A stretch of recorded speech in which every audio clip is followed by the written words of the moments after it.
It's over. Deadline day is over. And that was a horrible 24 hours which did not have a happy ending. It was like watching a Disney film where the princess gets eaten by a wolf. The whole day was about as much fun as eating barbecued eggs. Hello, I am the Irish guy, and today I'm going to rank from worst to best every Premier League club's transfer deadline day. Right, let's go. 20th, Newcastle. Here's a warning. You're about to watch a grown man have a temper tantrum. Seriously, for the next few minutes, I'm gonna feel like a 9-year-old stamping his feet because he's told he's not having fish fingers for tea. Yesterday was one of the worst days of my football supporting life. And not just because I found a slug in my toaster, but it's happened. It's finally happened. And the sight of it is disgusting. Make no mistake about it. Seeing Alexander Isak smugly smiling in a Liverpool shirt, seeing him get what he wanted after an entire summer of disrespecting the club, it really does feel like I've just drank a cup of pig sweat. It's happened. It's actually happened. I said all summer long that Newcastle United should stand firm and not be bullied into selling Isak. I was worried this would be like when Tottenham caved on deadline day and finally sold Man United Berbatov. Yeah, 17 years later, to the day, Newcastle are the new Spurs and Voltemada is the new Pavlyuchenko, accepting £125 million.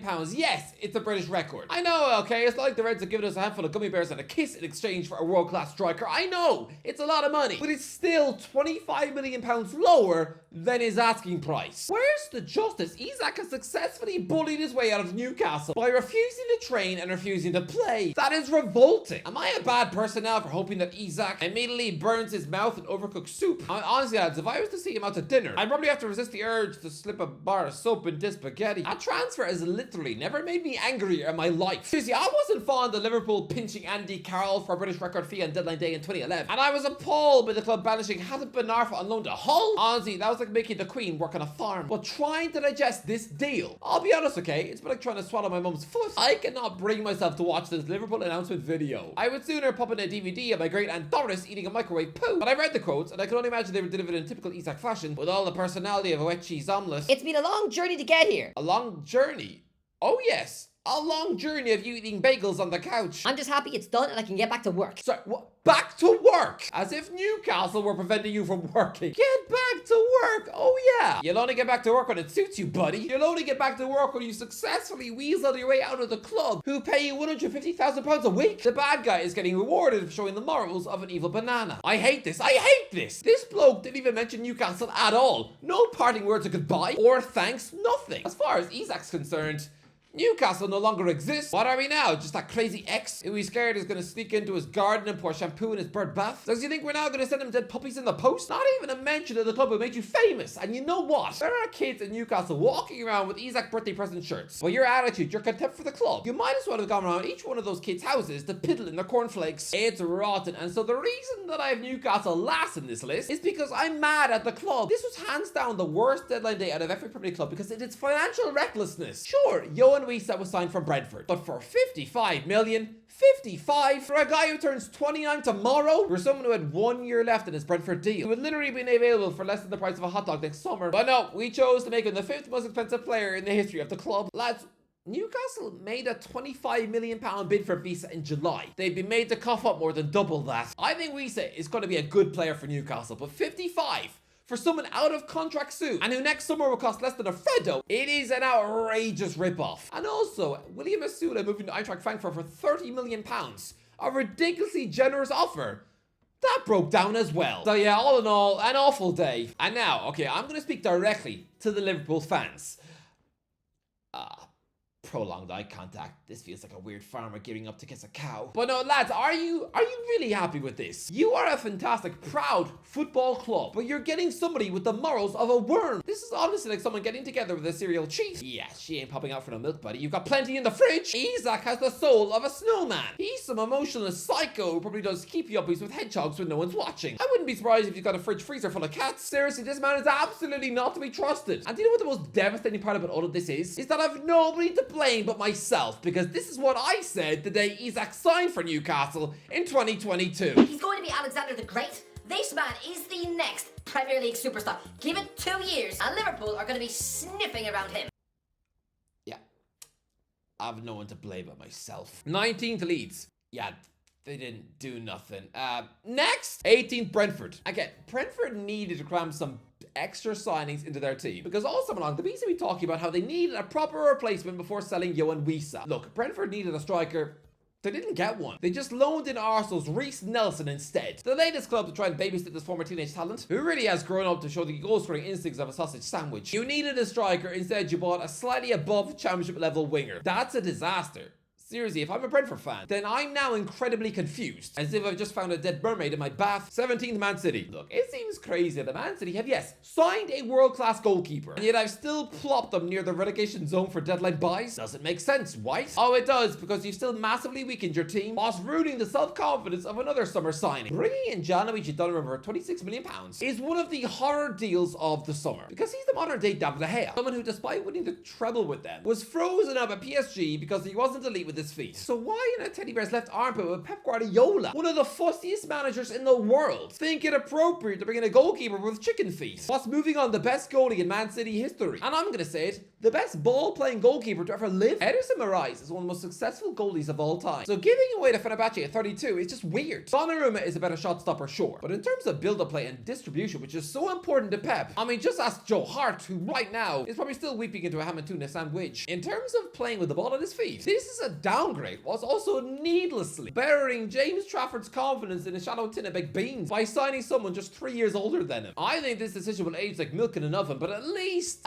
you gave away Gundogan to Galatasaray. Ah, boy, was his return a waste of time. 16th Burnley. Burnley needed signings. They just brought in Benfica defensive midfielder Florentino Luis on loan, which is about as exciting as eating an apple on a plane. Next, 15th Brighton. Yeah, Brighton haven't done much but sell. On deadline day, out went centre back Igor Julio to West Ham, right back Tarek Lamptey to Fiorentina, and winger Jeremy Sarmiento to Cremonese on loan. Oh, look, really? Choosing to join them on the same day they unveiled the most glamorous signing in the club's history. Lads, everyone's going to be too distracted by Jamie Vardy that Sarmiento will probably be lucky to get a handshake off the janitor. Oh yeah, and Chelsea were given Facundo Buonanotte for just £2 million on loan. I mean, he was on his way to Leeds before the Blues swooped in. I mean, what with Todd Bowley's fascination with the Seagulls, this only just feels like it's feeding into a creepy obsession of his. You just know Todd's probably got a bull of Lewis Dunk's chest hair on his mental piece. 14th Everton. Merlin Roll. Of all the hipster signings you could possibly land on, you've unearthed a Freiburg bloke who's clearly named after a wizard. Next, you're gonna buy a left back called Dumbledore before chucking Gandalf on the wing? Merlin Roll is a 23-year-old box-to-box midfielder who, to be fair, is a Euros under-21 champ with Germany and is hailed as a mini Goretzka. And yeah, the Toffees have snapped him up on loan with a €25 million option to buy. A decent signing, but boy did this come out of nowhere. 13th Man United. Okay, so Man United successfully swept some deadwood out of the club in Sancho and Højlund at the last minute, but come on. You had a no-brainer option on the table. Sign a 33-year-old goalkeeper who's not only won the World Cup and the Copa America twice, but he was also officially crowned the best goalkeeper on the planet at 2 separate Ballon d'Ors. Villa were prepared to cash in on Emiliano Martinez, and Man United desperately need a goalkeeper who doesn't have the backbone of a cauliflower. He was there for the taking, and you say no? Instead, buying 23-year-old Senne Lammens from Royal Antwerp for £18 million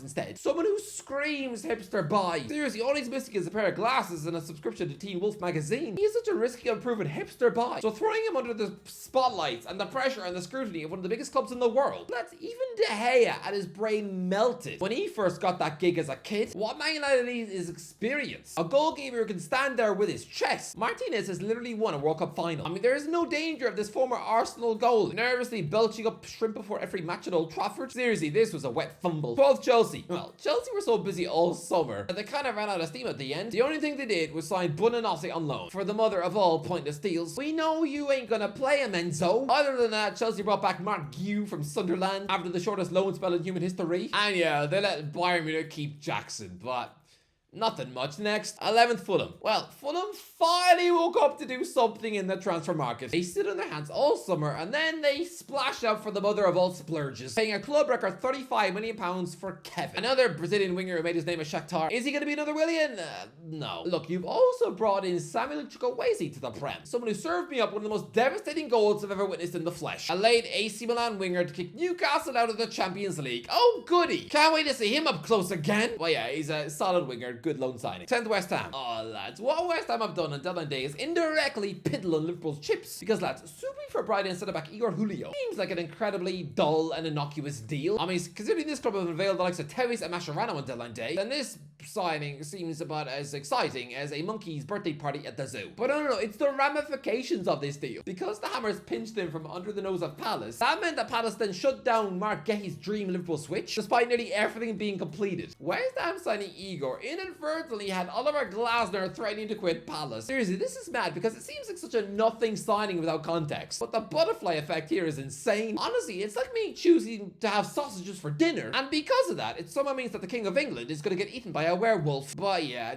decent Hammers deal, I guess. 9th, Bournemouth. Oh, Bournemouth have pinched AC Milan wingback Alex Jimenez on loan, but the Cherries have also pinched Red Star centre-back Vajko Milosavljevic for £13 million. I mean, you need centre-backs, sure, but he's only just turned 18. He was literally born the same summer the Simpsons movie came out. He's not ready yet, so signing him instead of Axel Disasi from Chelsea, I think that's a mistake. 8th, Wolves. Yeah, Wolves have managed to keep hold of their star striker Jurgen Strand Larsen. I was also beefing up their attack by signing his replacement anyway. £24 million paid to Genk for their Nigerian goal machine, Tolu Orokodar. Decent business that, but no, it's purely keeping Larsen, which has them so high in this list. 7th, Arsenal. Yep, Arsenal just brought in Bayer Leverkusen's defender Piero Hincapié for 45 million quid as the Ecuadorian defender gleefully escapes the crazy mess that club is in. Seriously, I said that Erik ten Hag will be sacked before Christmas. Sure, I said that from the moment he joined, but I didn't think he'd be binned after 2 matches. 2 matches! That makes the Boar's stint at Crystal Palace look longer than the Lord of the Rings trilogy. But yeah, Hincapié is a versatile defender who adds absolutely brilliant squad depth. Top signing. 6th, Aston Villa. I used to think that Jadon Sancho was the bee's knees. We're now at a stage where, despite Aston Villa pitching him on loan, I'm still only shoving them 6th in the list because poor old Sancho is the new Rashford and Garnacho is the new Sancho. But yeah, Sancho is a decent loan signing for Villa, but he's nothing close to the player he used to be. Villa have also signed Victor Lindelof on a free, who's just gonna have the Villa legacy of a Jan Bednarek or Clement Longley, or that he forgotten centre backs on the Aston Villa bench. The loan signing of Harvey Elliott is decent business though. This kind of reminds me when Villa signed Ross Barkley on loan from Chelsea, but he's much younger, so I think he'll do better. But the best bit of business, you've kept Martinez, so yeah. Top 6 for that alone. 5th, Nottingham Forest. Well, Forest were busy. In comes rogue hipster buys, like a mega £30 million deal for 23-year-old French winger Dylan Bakwa from Strasbourg. Although if he was really worth that much, I'm surprised Strasbourg didn't just feed him up the food chain to their West London mum. Forest also pitched 22-year-old Brazilian left back Koi Banano from Botafogo, the 4th player they bought from that club this summer. You know, the club owned by John Textor, the very man Forest squealed on to kick Palace out of the Europa League. Why that man has chosen to do business for us 4 times after that? It seems dodgier than a tickle fight with Barney the dinosaur. But the big deadline day deal, a last gasp loan deal for Arsenal left back Alexander Zinchenko. And considering his wealth of experience, I'm telling you lads,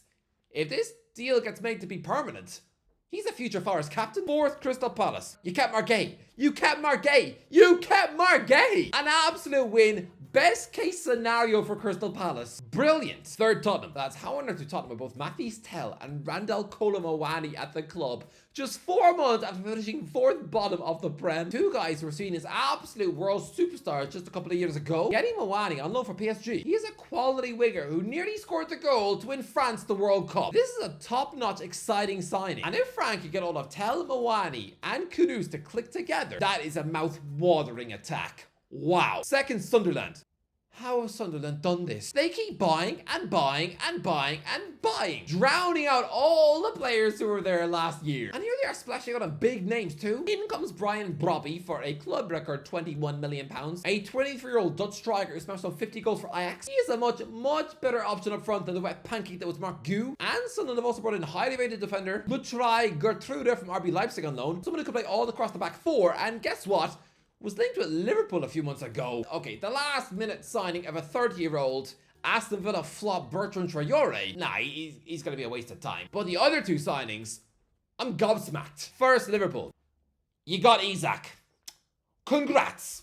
Okay, you also missed out on the signing of Mark Gay, but I mean, now that's still not enough to push you lower in the list than Sunderland. You got Isak. He is world class. You signed Isak. You literally broke the British transfer record twice in the same window. This is like Real Madrid in 2009. How are Liverpool doing this? How are they moving like Man City? They spent nearly 500 million quid this summer, and some fans were complaining about the owners, saying they didn't spend enough. You know who you are. You know who you... I'm talking to you. You know which one of you was talking about. You know, okay. Craig. Okay, no. But yeah, you got Isak. Well done. Well done. Well done, Liverpool. Well done, you got him.